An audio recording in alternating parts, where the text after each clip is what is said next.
You just endorsed her, and I have to say, I think some people were surprised that it took you so long to decide between her and Donald Trump. Why is that?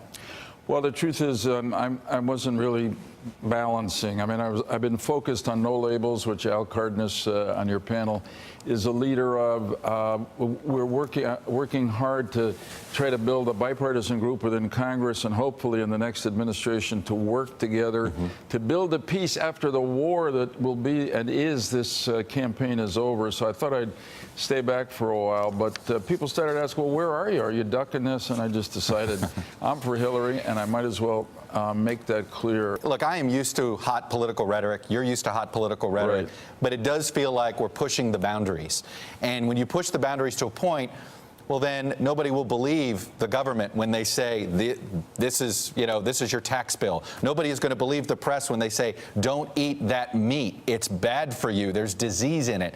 This stuff has consequences when you just make these broad-brushed, ridiculous statements.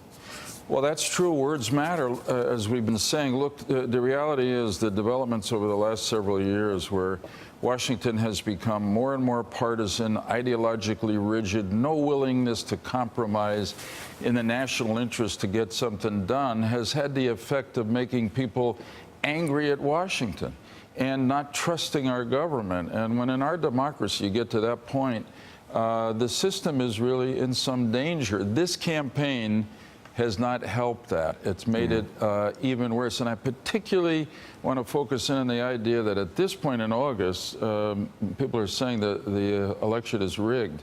The election is you can't say that. If after election day on November 8th, one side thinks that something went wrong in one state, I can tell you from 2000, send in the lawyers, go to court. Somebody has to win this presidential election. And it's going to be, you called it a war, and there is going to be a lot of damage, and there's going to be a lot of rebuilding that needs to be done. You're endorsing Hillary Clinton. If she wins, what's your advice to her to heal the nation? Yeah. Well, first thing I want to say, if you'll allow me, No Labels is going to hold a summit meeting in Washington early December. We've got, we think, 100 members of Congress of both parties. We hope to have the president-elect. And we're going to talk about how to make the peace and begin to solve some of the nation's problems. Stop fighting each other and start fixing some of America's problems.